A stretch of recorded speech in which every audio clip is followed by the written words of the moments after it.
Hi, this is Chi of Keller Williams Legacy Metropolitan. Welcome to the second episode of HChiTV with Kyle Batton here. He is with Batton Son.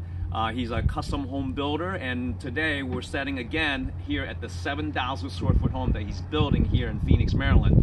The first episode he talked about building the foundation walls, and today you can see here there's progress that's been made since then. So I'm just going to let Kyle do all the talking. How you doing, Kyle? Good. All right. So what's going on here? Since the last time you were here, there was just a foundation. We poured the basement slab, the garage slab, and this stairway areaway here.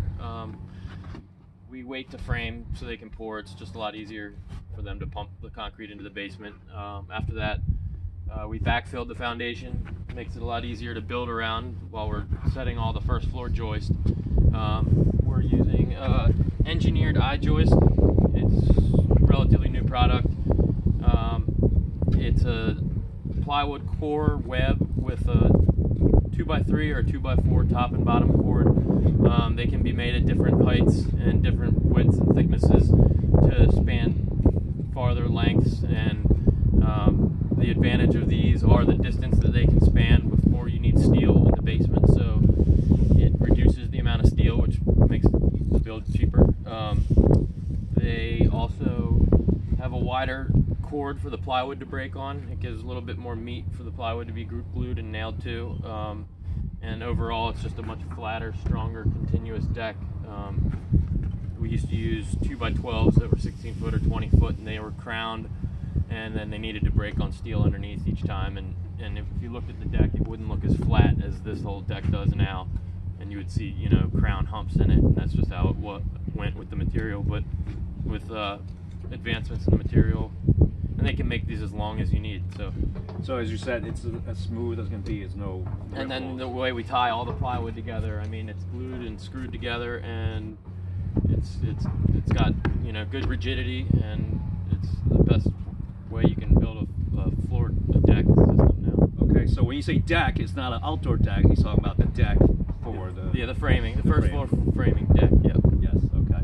So you'll be finishing with everything today. Yeah, we'll have all this plywood laid today, and then we have our first floor framing package, which is all the walls, header material, plywood, and it'll be delivered up here onto the deck after our plywood's done. Okay. So right now we're standing on the garage is right behind us, or right in front of us here, and then there's going to be stairs coming up. Correct me if I'm wrong. There's going to be a mud room here, a half bath here, and then leading to the kitchen over there. The link area. The link connects the garage to the main section of the house.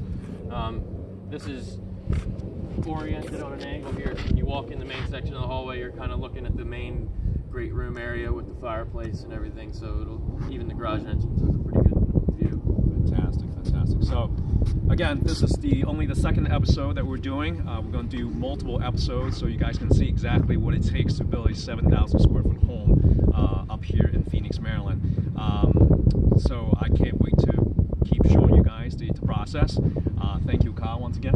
You're welcome. And if you guys have any questions with me or Kyle, please send us a message. And thank you for watching, and we'll see you next time.